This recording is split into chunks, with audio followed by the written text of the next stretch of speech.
What's the first, Reverend Council lady come to order, please? Stand, pledge allegiance.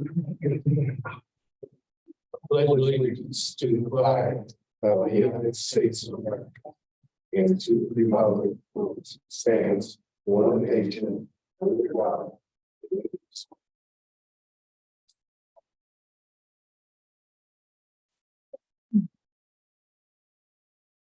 Roll call, please. Mayor Pro Tem Granary. Here. Councilman Litterland, Here. Councilman Bowman, Here. Councilman Brown, Here. Mayor Ashworth. Here. Public comment, Frankie Wolf.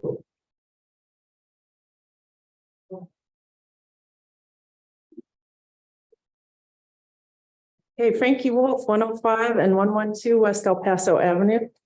Now that we have two new council members and a fairly new city administrator and a new code enforcer and tons of new growth on Bennett, I think we have a great opportunity to heal this community. We can do that by bringing residents and small businesses and the city together and find out what it is that we all want to see for Cripple Creek. And then, of course, it's up to you guys to set that stage and direct Frank to get things moving forward. So I'd like to present a partial checklist to start. Some are just repeated ideas that need to be implemented, and I'm bringing them up publicly to keep the pressure on for action so we can prevent division as well again. So here goes. Record our work sessions on Zoom and put them online. Add a subscribe button to the city's website. Fix this microphone, even though it seems to be working okay now. In general, before you go to a vote or make any big change that will affect residences or businesses in the city, call for a meeting for those who it will affect. Hear the voices of the people you represent. Try not to vote on that same day. Discuss it. It's a small city, so take advantage of that and find that win-win. If you feel you must vote against the voice of the people, please just give the respective an explanation of why. We can all learn from that. Keep the Heritage Center free as a visitor center and charge a nominal fee for the museum entry. Before you plan more sidewalks with street lights that light up bedrooms in everybody's room, call a meeting for the people on that street while you're planning it first.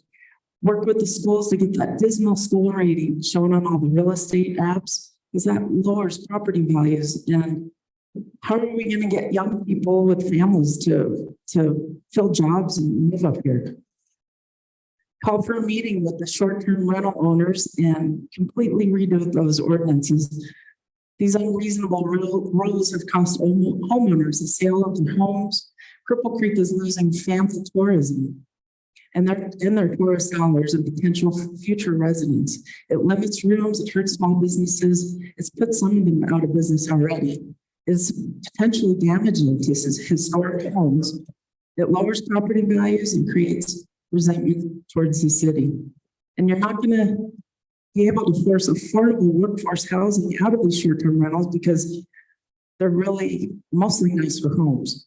It may be doing more harm than good and should be reconsidered. We're really supposed to be a conservative city, and these rules really are all up in their business. So just please keep in mind that your decisions can increase or decrease a family's wealth and well-being here. So please keep us in mind when you make your decisions and let us be involved. So, and thank you to Public Works for unfreezing our sewer last week that was under the street. We thought that was a city problem, but he did it voluntarily. So thank you. And thank you for Ice Fest. Thanks. Thank you. Thank you. Thank you. Sil Palmer. Good evening. Thank you, council members. My name is Phil Palmer. I live in London, but we've owned a home here in Cripple Creek for almost 10 years. You have turned our world upside down, frankly, because we have an STR that's been very successful for everyone involved. The revenue has gone to the city. We've taken good care of our guests. The home is in really good condition. And now we're being told that we have to either retrofit our house or both long-term rentals. As you probably know, long-term rentals can be pretty damaging to a property. we didn't know this was coming up, so it was very disturbing to us. But as we look back at what we've done, this house that we're living in now was built in 1904, which means it's 119 years old. It cannot be retrofitted. They actually have some of the things that the inspector said that we had to do, which I think you'll find useful. The non-conforming issues in the inspection is we call them unresolvable because the home is a historic treasure. The exterior door is 34 inches, compliance is 36. We'd have to open up 34 to 36, which is impossible for a home built in that year. The interior craftsmanship around the door and the door itself would be destroyed. The architecture and craftsmanship found in the 1904 home cannot be matched today. The safety glazing of the glass door in the front, we have some painted glass, or not painted glass, but I'm going to think. Egress windows are not wide enough to allow emergency exits for people who are bigger now than they were in 1904. Is what we're thinking. People are smaller then, right? One is too high and one is too low. The original brick of our home would also be destroyed as reframing would be required. We have a cottage, one floor cottage, which has stood for 119 years. And as my wife's aptly put, it says she does not deserve to be judged by today's standards. She is more attached to the house, but she called it, and the name of the house is Aslan. And my mother passed away, and this was part of her legacy. So I won't speak for anybody else, but this has been really dramatic for us because we don't know what to do. And we'd like you to be aware of the fact that it wasn't their intention to put our home in the same category as a 1910 or 2010 house in the last 50 years. This is a treasure. And it's something that if you live in Cripple Creek, which we came here because of the tradition and the history, then we really feel that this is kind of losing sight of the fact that this should be kept as a treasure, as a gem. And we've actually helped the city, Chamber of Commerce, because we bring people in and then tell them where to go, best food. We're a concierge for people who come here, and we get great responses for an A+ member of Airbnb. And now we're being told that unless we can prove that this measure is in fact real, we're going to lose $50 and we can't now open up our website to anybody else to use our house, and it's available. We can't do it. So I'd like you to consider that when you get together to discuss these issues. Thank you. I just had a comment. I don't know who's the one who need to ask, Frank or code enforcement. Some of these codes, these folks are to abide by, like widening doors on these houses. Is that a city thing, or is that a state code, or is that international? I mean, some of these homes were built in 1900s. You're supposed to widen the doors in them. I mean, that doesn't make sense. I mean, that's almost impossible. Yeah, I don't think you have to widen all of them. It's one that have two exits. Just wide enough to get like the EMS come in. Gotta be wide enough to get us. The answer to your question is we're not enforcing the new codes. What we're enforcing is the life safety code. That's all we're enforcing is life safety, the new code in life safety. And the only two things that are coming up on every house, the older homes, is a door. It doesn't have to be the front door. It can be a side door, back door. We don't care which door. But the life safety code says one door has to have a 36-inch door, which means the opening has to be 28.5 inches. I believe is what that is. Again, I defer to Ken on the exact numbers, and then the windows in the bedrooms have to meet life safety for someone. They're renting it as a business, and you're letting people come in, stay, and live in the house during this time. And if they can't get out of a window, if the house is on fire because it doesn't meet life safety code, those are the only two things. We're not asking to redo old stairwells and stairways that don't meet new code. We're not asking for any of that. All we're asking for is life safety. If they're going to rent the house out to people, we want to make sure the fire and EMS can get into the building safely. with gurneys or whatever they need to do to access the house, takes a 36-inch door. And the bedroom windows, at least one window has to meet life safety code, has to be able, big enough for someone to get out of the window. That's what we're asking for. And there's a lot of, and their option is to appeal it to the city council. And then you all make the decision. That is in the ordinance. And we tell everybody that you can appeal it to council. Nobody's appealed. I would recommend the council not waiver from the life safety code. And I defer to our city attorney on the liability that puts on the city if the council waives it. And you might not have any liability. You're the governing body. You might can waive it and there is no liability. And that's great. I'm just telling Ken, I don't expect him to waive the life safety code, and I'm not going to waive the life safety. I used to be a building official, and there's building officials in Texas that are in the state pen because they didn't enforce codes and people got killed by it. And they were taken to court and found guilty because they didn't enforce codes. So we're not going to look the other way on life safety. If they want to appeal to council and y'all want to grant, that's fine with us, but the staff is not going to waive life safety code. One door, 36 inches, and a window in a bedroom that meets current life safety code. That's all we're asking. And I understand it's a difficult for an old 1904 house, but they're renting it out to people that have to be able to get out of the house. That's the answer. Thank you for the clarification. Thank you, Frank. Sir, have you talked to our building department to Ken? Yes, Ken was very gracious. I thought he did a good job of explaining everything. And he said, likely, he said it's not going to pass, but he also encouraged him to speak to city council to make sure that you know the circumstances. He was not only gracious, but I think he felt bad for us as well, because here's a house that is in perfect condition, 120 years old. And the back door might be 28 and a half, I think. I'll check that out. And one of the bedrooms, the windows are too high. They can't get out of one bedroom, and that's tragic. And I don't want to be responsible if somebody dies from fire. I understand that. The other one is really low. They can roll out of that one. They'll have to climb up. But it's a hard call. I don't expect anybody to immediately take this for a stand, but it is whether or not the Cripple Creek is willing to lose something like, remodel something like this. It just require presentation. This could be in a museum. That's how nice it is. And look at the new theater. Does that meet all the criteria?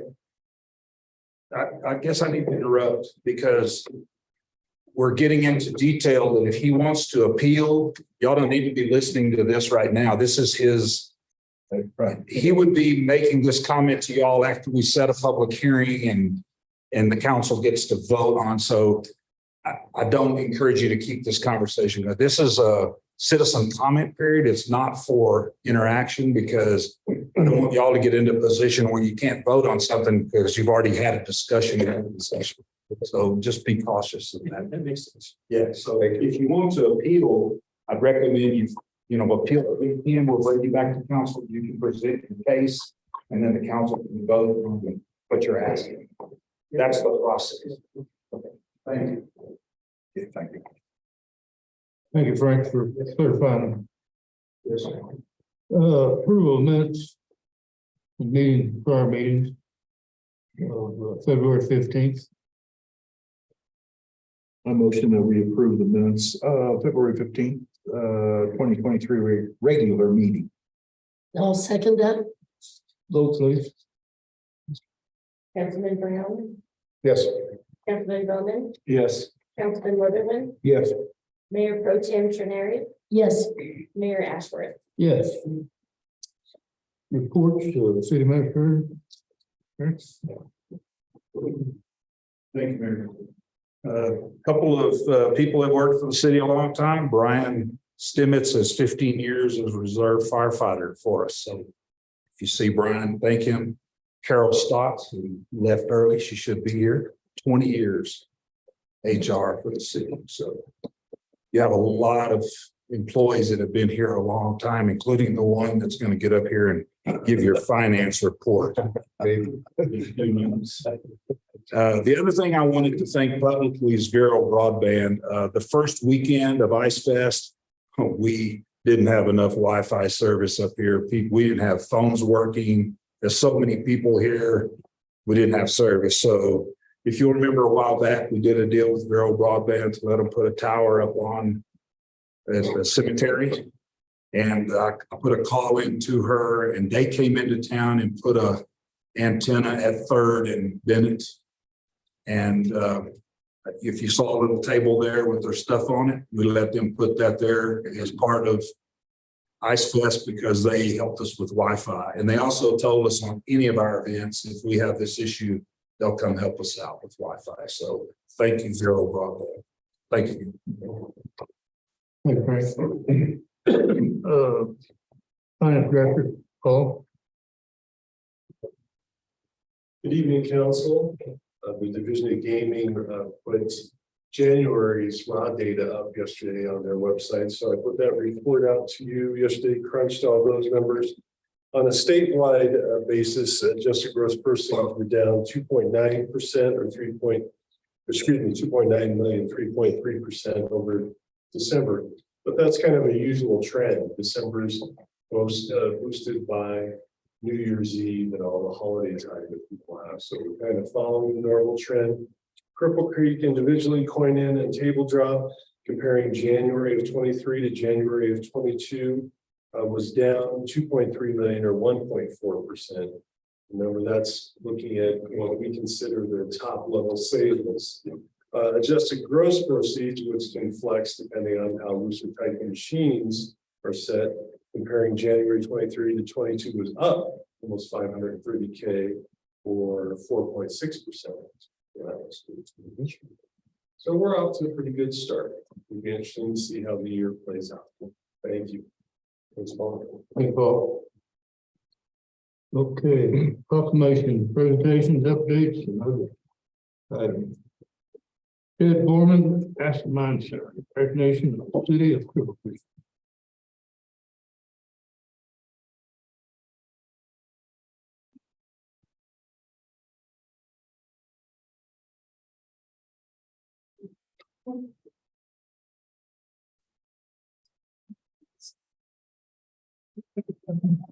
No drop.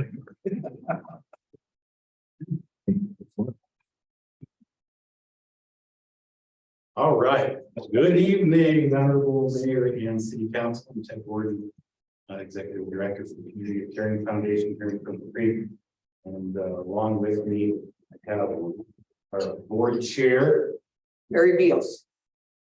So Mary has been in the trophy making business for a while now, and we'll get into that in a little bit. But this is all about thanking the city and some of the city's employees in recognition of some of the other folks that made our renovation of the 100 West Bennett building, now AMC West, such a success. And it took a lot of folks to bring us down the road. So we just really wanted to recognize a lot of folks tonight. And so we'll get right to it. So we're here to formally say thank you to several folks who played such a great part in the role of the recent renovation project as Community of Caring. We could not have completed this project without the great commitment of all of us. We'd also like to thank Cripple Creek and Southern Teller County community for their support through that whole process. And we've gotten such great support over the last 20 so many years from the constituents and citizens of Southern Teller County.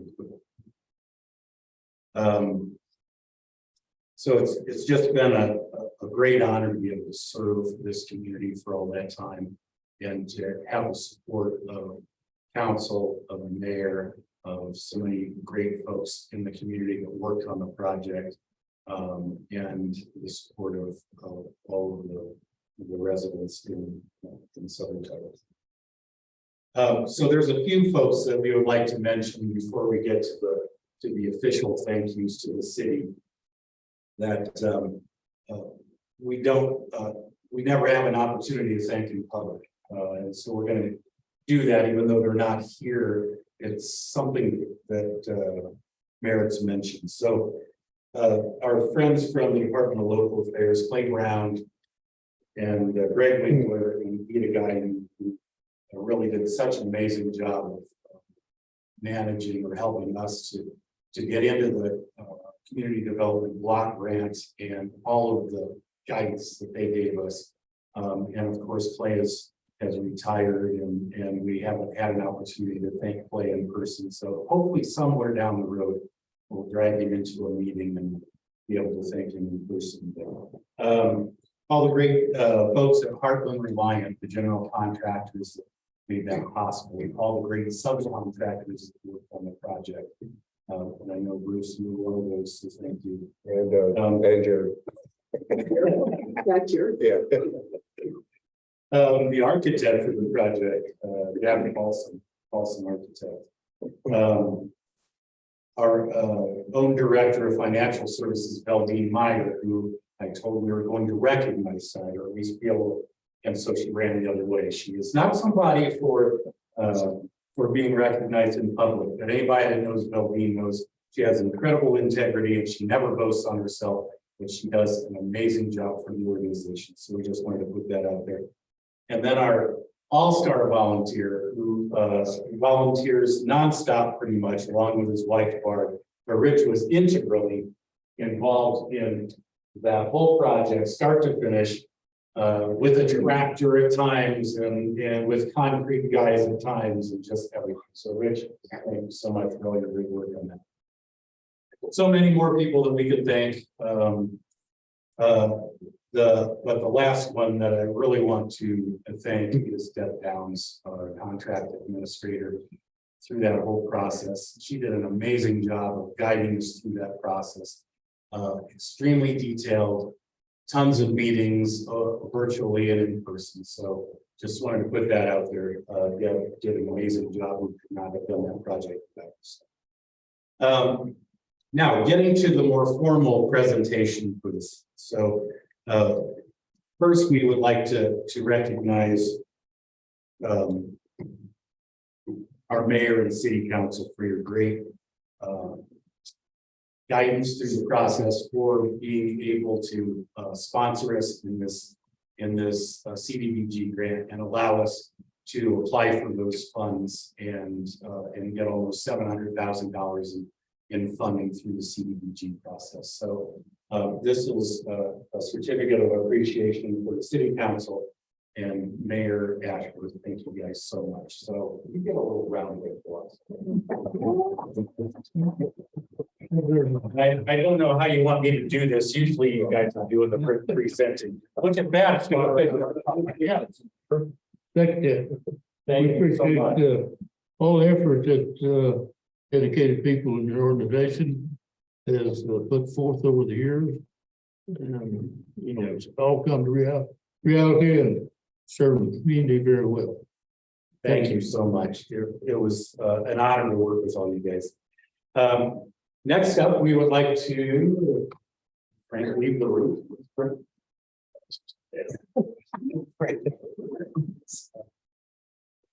He escaped.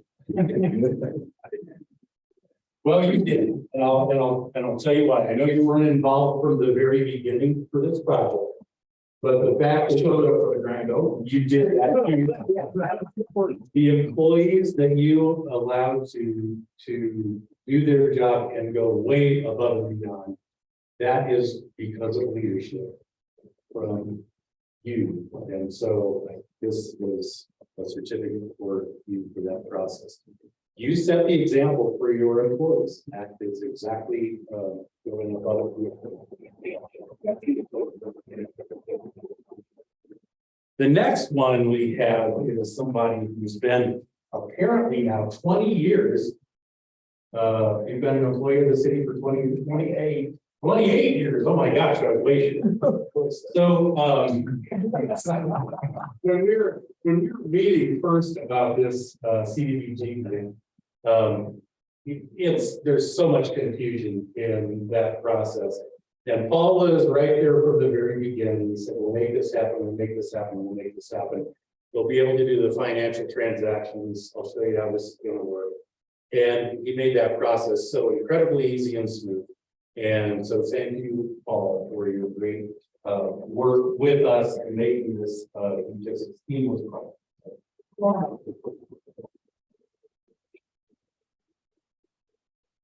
Thank you very much. We just asked for the dealt with the auditors. Jeff did the hard lifting. Well, and that's coming. So, but thank you so much. Really, it was great to work with you. Next, we have we wanted to recognize Steve DiCamillo and his guys at Public Works. There were several times that we were dealing with a pipe coming into the building and the sprinkler system and concrete work and all kinds of stuff we had questions on. And Steve would be over in a matter of minutes and help us figure that out, along with a lot of other folks in the community. And unfortunately, Steve's not here tonight, but what a great group to work with. Those guys were all involved and invested in that process. And it was just a pleasure to work with them. So I'd like a round of applause for Steve.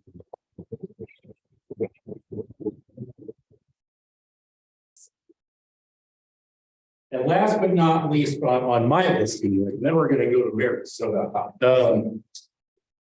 from the very beginning, or almost the very beginning, Jeff was kind of a point person to be able to manage all of the details of CDBG, because the person had to be an employee of the city. Well, that was additional duties for Jeff. And he never complained. He did it with grace and set up meetings if he needed to took part in dozens of meetings. And he just made it all come together. He worked with Jeff Downs, and he never got overwhelmed or upset. He just took it and just was a pleasure to work with. Can I ask you a question? What does CDBG stand for? I'm a great question. Community Development Block Grants. So those funds are allocated through DOLA, Department of Workforce. Thank you for asking the question. So anyway, Jeff was just stellar to work with. And again, he was just a class act. So unfortunately, Jeff is not here, and I did email him and let him know that I was just talking all about him tonight. So big round of applause for Jeff. All right, now Mary's been holding this 50-pound trophy. She walked up here. So Mary, take it away. Okay, so the trophy, I've been in the trophy making business for a while. And basically to give you something unusual, not the standard thing that you would buy at the store. Anyway, but this trophy has a story. So as you can see, there's this dog cowboy on the top, and that represents us and how dogged we were to go forward with expanding community of caring service in this community.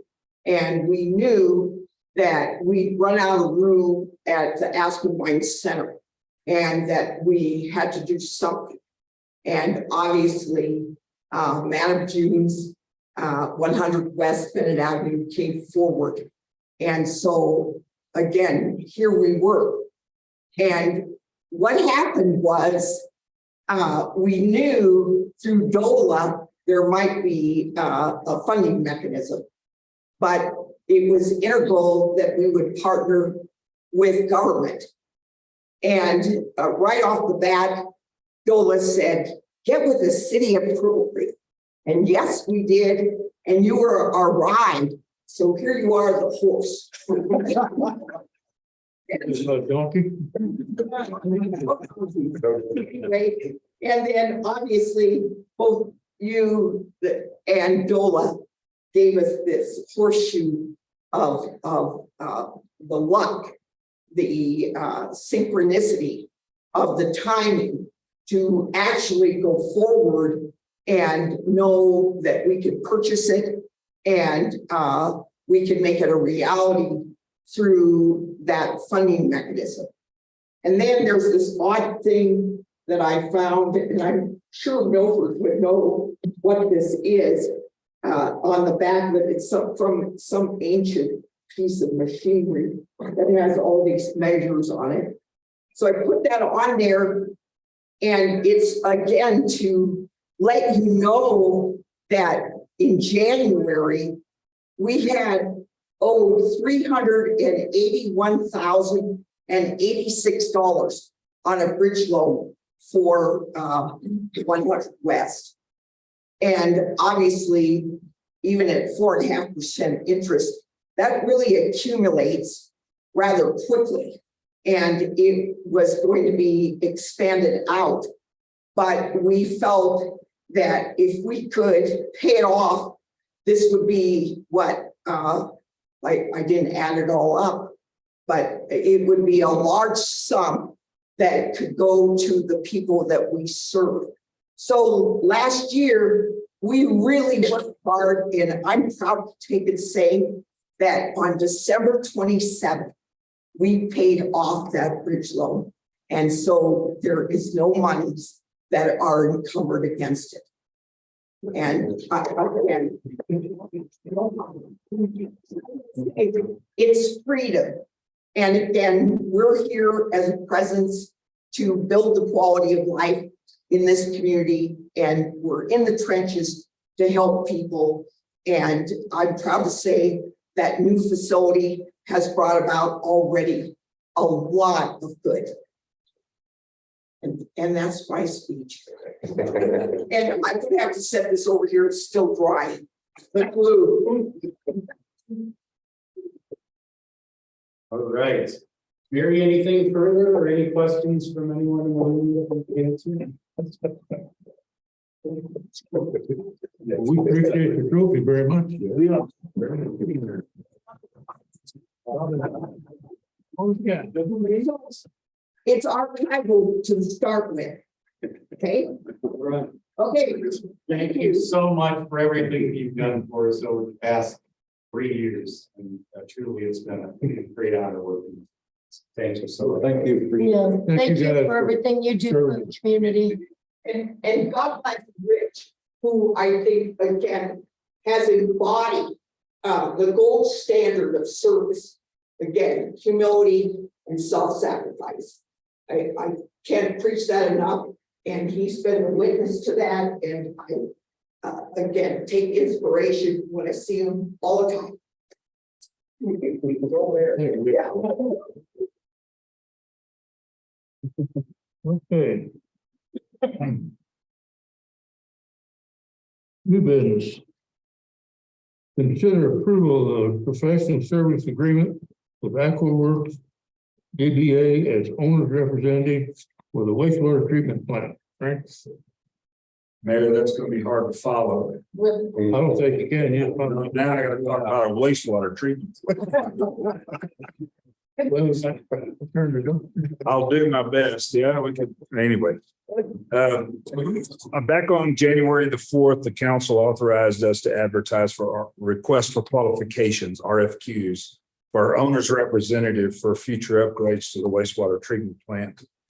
And the Mayor Pro Tem, Paul, myself, Mickey Gross, Steve DiCamillo, we all reviewed the RFQs, make a recommendation to council that we hire AquaWorks DBO as the owner's representative on the wastewater plant. So what I'm bringing you tonight is the agreement that has their scope of work in it for council to consider, the contract, if you want to call it agreement contract. And I guess that's all I have on that. I would like a little more, I'll talk a little more when I get to the water wastewater contract or wastewater selection. I'll talk a little more about all of this, if that's okay with council. If you have any questions right now on the professional services agreement, it's a not to exceed $50,000. And it's really to help us look over the staff's shoulders at what the engineer is going to be proposing for the new wastewater plant. It'll have another engineering firm kind of helping us look at what they're proposing. We want to make sure we meet the state standard, but we don't want to overdo it. We don't think SGM will do that, but we just like that other set of eyes Because this is going to be a big project for the city on that wastewater treatment plant, and we need to have everybody on the same page. So this is what the owners represent. They will also help us apply for funding. If y'all remember, two new council members, AquaWorks was hired by the city to actually look at the wastewater lines in town. And they've applied for grants for us and loans already through DOLA and SRF. So we already have some working relationship with AquaWorks. Questions on that? Any questions? I don't think so. Are they out of Denver? They're in Denver. I think the folks that are on the committee there, they're the ones that know, and if they recommend it, I go with their recommendations. Yeah. They work with them, Missy, you don't. Yep. Is there a motion? I'll make a motion that we approve the professional service agreement with AquaWorks DBO as the owner's representative for the wastewater treatment plant. Second. I'll second. Vote please. Councilman Litherland, Yes. Mayor Pro Tem Trenary, Yes. Councilman Bowman, Yes. Councilman Brown, Yes. Mayor Ashworth. Yes. And item B, consider signing on to 5 opioid settlement agreements. Right? We're all praying tonight, so sorry, I picked up with it. Oh, What did they- go back. We're okay. We're good. Last year, we received this information from the Attorney General's office. The state Attorney General's office has been working to settle with the labs, the people that create opioids, and also the pharmacies that have been pushing opioids or selling opioids for years. The Attorney General actually came to a settlement agreement with, I think it was 4 companies. I said 3 earlier. I think it's 4 companies, Johnson & Johnson and 3 drug distributors last year. And for the state to be able to settle with them, they had to have the majority of the cities and counties in the state to agree with the settlement. So they sent us information and basically told us what the city would receive from these 3 drug distributors in Johnson & Johnson over the next 18 years. And that number last year was $74,485.37 paid out to the city of Cripple Creek as part of this statewide settlement over the next 18 years. That was with Johnson & Johnson and the 3 drug distributors. This year, now they have sent us 5 settlements that the state is asking the cities and counties in Colorado to agree to. And that is with Teva Pharmaceuticals, Allegren Financial and Allegren Limited, Walmart, CVS, and Walgreens. And as you can see in my write-up here, all 5 of them will be paying an amount over from 6 years to 14 years. They'll be paying it out. And the total of all of those is $59,675.28 to the city of Cripple Creek. So total so far is about $130,000. Again, we'll get a sum every year over time. And I also sent out to council, I think the previous council members had this information. I sent it out to all of y'all again. I thought it was part of the MOU that we signed, the memorandum of understanding. The MOU that we signed with the state last year, but it wasn't in that MOU. The actual how you can spend the money is a 7-page agreement that the state MOU has with these pharmaceutical companies and distributors. So this was not actually attached to the MOU that I asked Melissa to send to y'all, so I sent it out again today. But this is how the money can be spent. It's very restricted on treatments and things like that. And what I told the council last year, and I'll repeat it. Right now, we decided the city would take the money. We just have it sent to us. And if the city decides a way that we want to spend it locally, that's fine.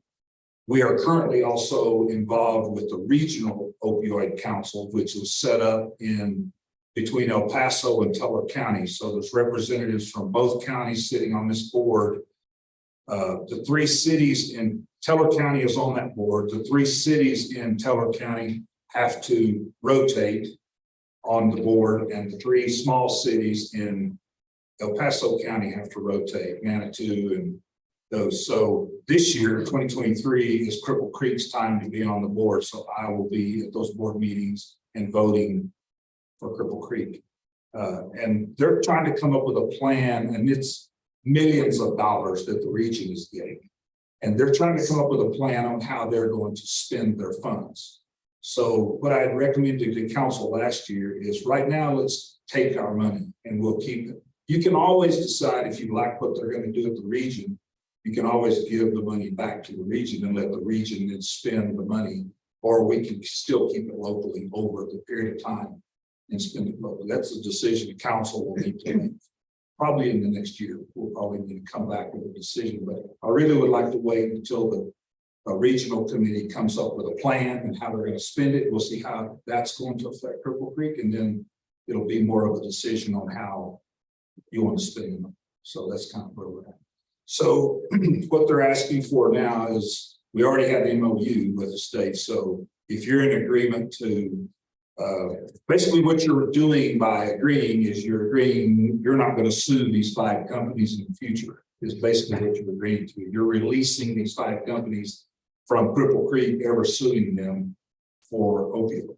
So that's really what you're, and for that, you're getting this money. It's really what you're releasing. So how much is the city of Cripple Creek allocated this year? You know, This year on the first 3 that we had, we got $8,376. I can't tell you out of all of this how much we'll get this year.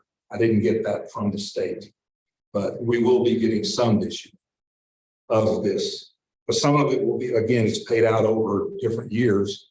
So once the settlement is reached, then they'll tell us how much Cripple Creek gets in 2023 and then 2024.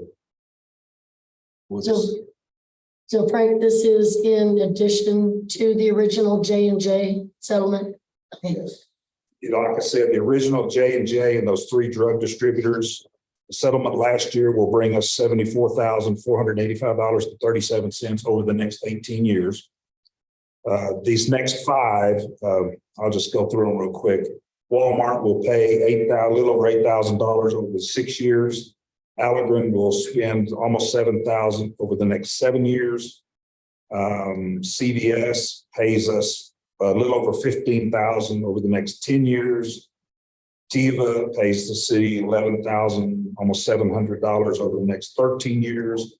And Walgreens pays $16,000, over $16,800 over the next 14 years. So, you know, as the state gets the money, then they distribute the funds to the cities and the counties and the regions. a lot of money. It's big. It's, well, I also gave you in the report, it tells you every city, every county and how much they get, how much goes to the regions. All of that is in the memo that I wrote to you. It's millions of dollars. And I don't think they're through. I'm not sure this is all of them that we're trying to settle. There'll be more next year.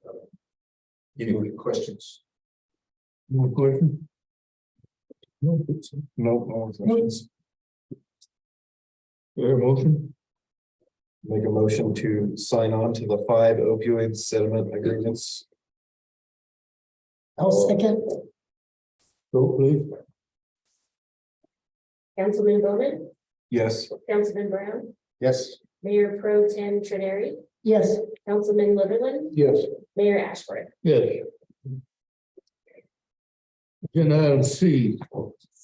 Consider approval award of engineering services for wastewater treatment system improvements, preliminary design, the SGM engineering. Thank you, Mayor.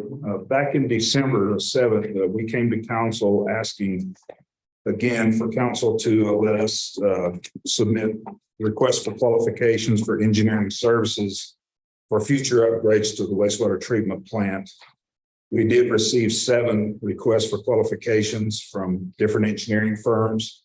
Again, Mayor Ashworth, Mayor Pro Tem Trenary, Paul, myself, Mickey Grove, Steve DiCamillo, we all met on the RFQs. We all ranked them individually, and then we all met right there and discussed and talked about the different firms. We also, since we had AquaWorks selected by council, didn't have a contract yet, they agreed to go ahead and look at the RFQs for us and also have a recommendation. And so we had them on video in here also with us, and we all talked, and the consensus of everybody was SGM. Matt is here. You're from Salida? Yes, right. And he was coming. I think we have 2 of the engineers from Glenwood Springs on video. If y'all have any questions from them, tonight is just to take the recommendation of the review committee and select, if you're in agreement to select that firm. And if you are, again, I'll try to bring back a contract or agreement at the next meeting. And if you have time, I'd like to do some explaining so the community kind of, the people here, I know I had some council members say that some of the community is questioning why we're looking at spending money on the wastewater treatment plant. So it's going to take me a while, but let's try to go through this. I would like to first say that if anybody has any questions after this in the future, my door is open. You can call me. If the news media has questions, I'll be happy to explain this again, because it's kind of the way my head works. So might be confusing here at the beginning, but hopefully it gets clear.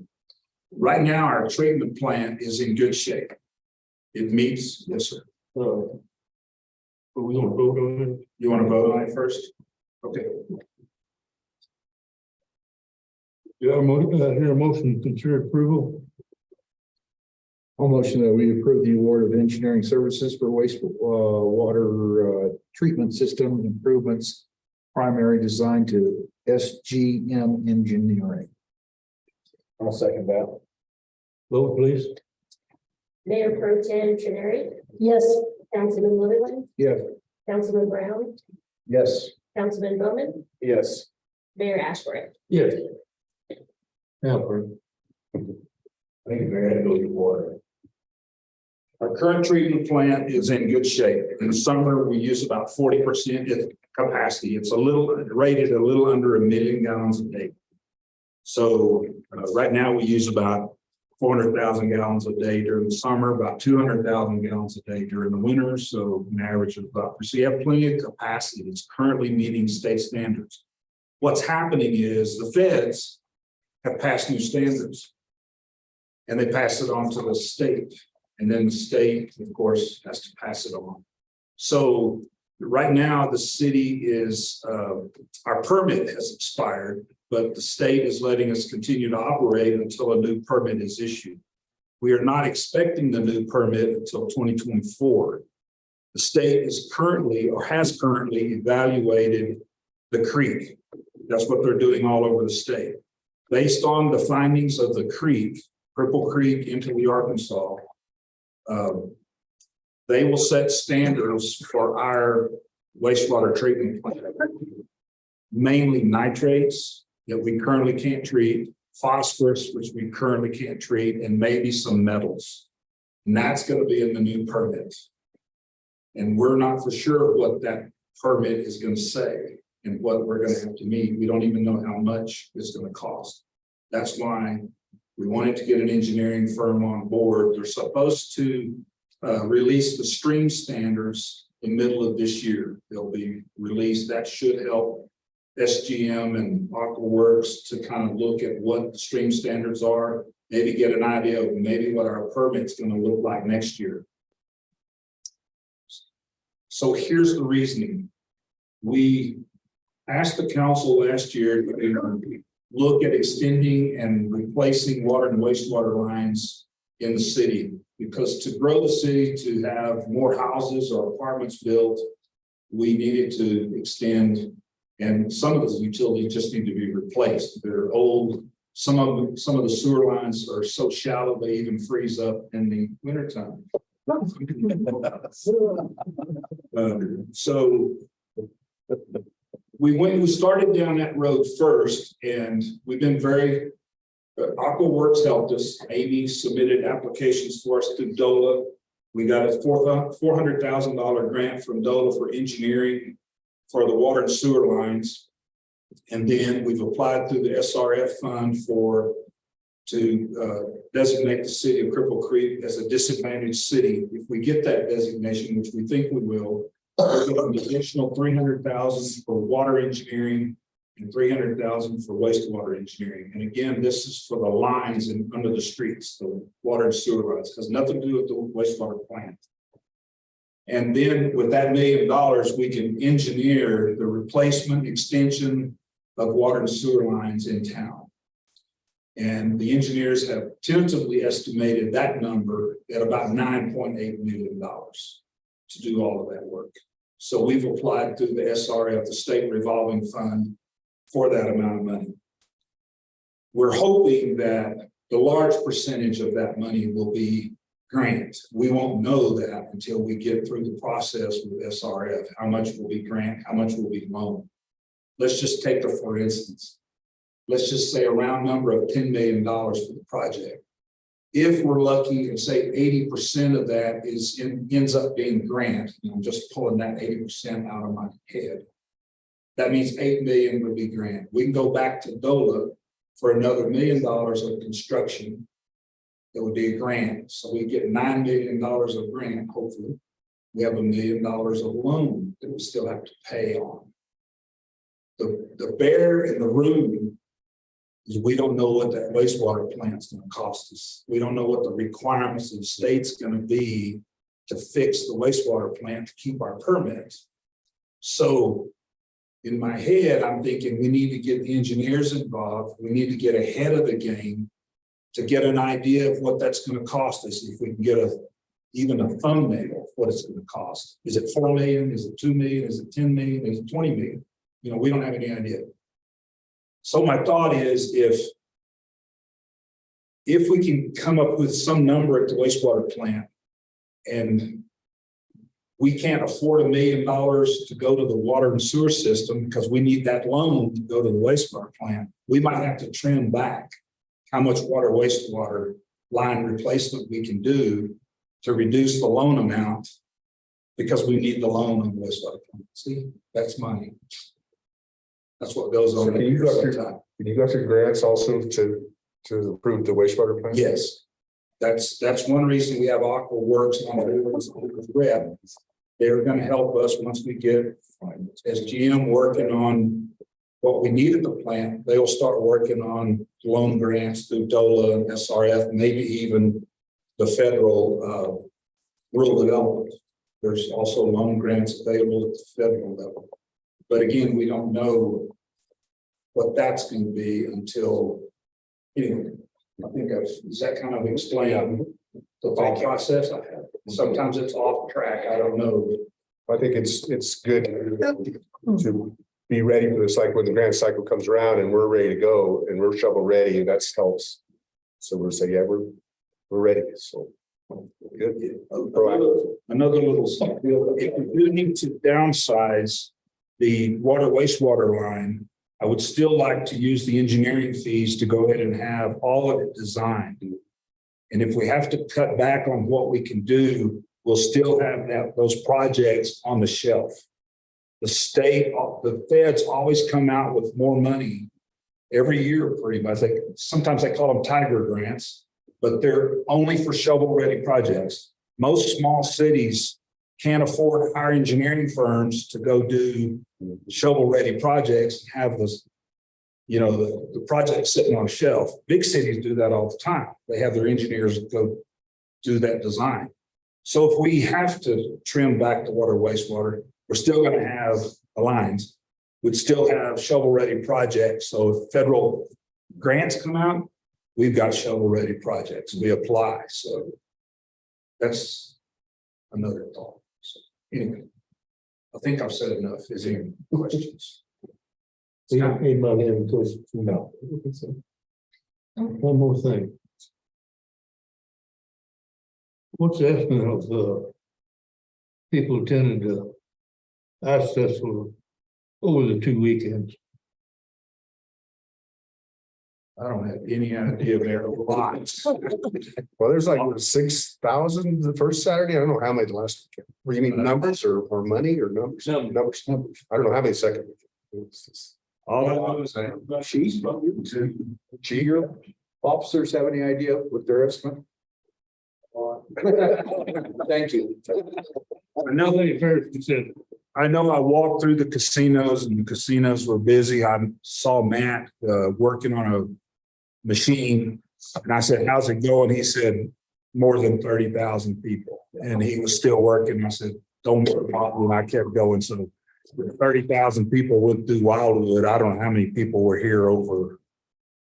I have no idea, but I know the retailers. I talked to Jeff. Yeah, he said he was. Did pretty good. I've talked to a lot of them. Some of them ran out of food and just, I mean, there's some you didn't run out of food.